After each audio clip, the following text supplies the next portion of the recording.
Salam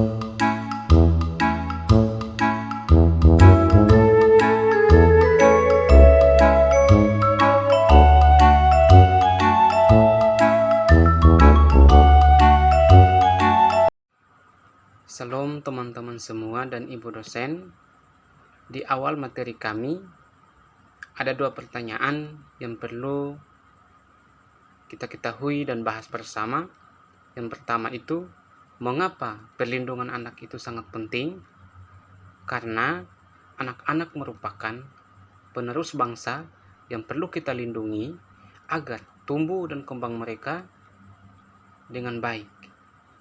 Yang kedua, siapa yang bertanggung jawab dalam perlindungan anak? Dalam perlindungan anak, kita tidak dapat melibatkan hanya satu pihak saja, tapi perlu adanya kerjasama antara pemerintah, masyarakat, keluarga, serta lembaga pendidikan. Dalam lingkup perlindungan anak, ada beberapa aspek yang mencakup lingkup perlindungan anak, yaitu yang pertama, perlindungan dari kekerasan. Contoh, adanya hukum yang melarang tentang kekerasan fisik. Yang kedua, pendidikan dan kesehatan. Contohnya seperti adanya akses untuk anak-anak terhadap pendidikan yang layak dan pelayanan kesehatan yang baik. Yang ketiga, adanya perlindungan hukum. Contoh, sistem hukum yang memastikan hak-hak yang diakui dilindungi. Yang keempat, perlindungan sosial dan ekonomi. Contohnya seperti adanya program bantuan sosial untuk keluarga. Yang kelima, partisipasi dan hak ekspresi. Contohnya seperti kita mendukung hak anak untuk menyatakan pendapat mereka dan terlibat dalam keputusan yang memengaruhi mereka. Keenam, perlindungan dan eksploitasi. Contohnya, kita melarang pekerjaan anak yang merugikan diri mereka. Perlindungan anak dari bahaya-bahaya yang mengancam di dalam dan di luar rumah, seperti kelaparan, penyakit, dan penelantaran. Anak butuh pembelaan terhadap berbagai perlakuan salah dan kejahatan yang melanggar atau mengabaikan hak-hak anak. Melindungi anak. Ketika anak kelaparan, berilah anak makanan yang bergizi. Ketika anak haus, berilah anak minuman yang sehat.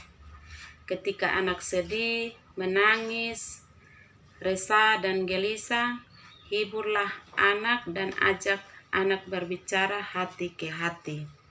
Ketika anak sakit, diancam penyakit, obatilah, peliharalah kesehatannya. Jika tidak mampu melindungi anak, diskusikan dengan teman dan carikan bantuan. Perlindungan anak di keluarga. 1. Pengasuhan positif.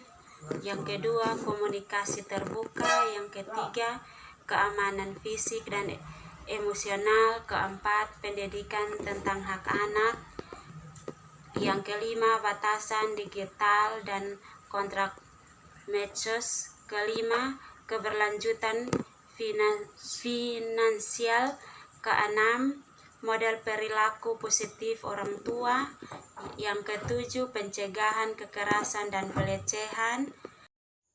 Aspek lingkup perlindungan anak di masyarakat. Pertama, kesadaran komunitas. Yang kedua, program pendidikan masyarakat. Yang ketiga, ruang aman untuk bermain.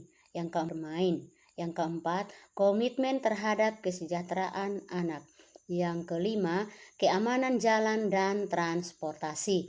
Yang keenam, sistem dukungan sosial. Yang ketujuh, partisipasi anak dalam keputusan.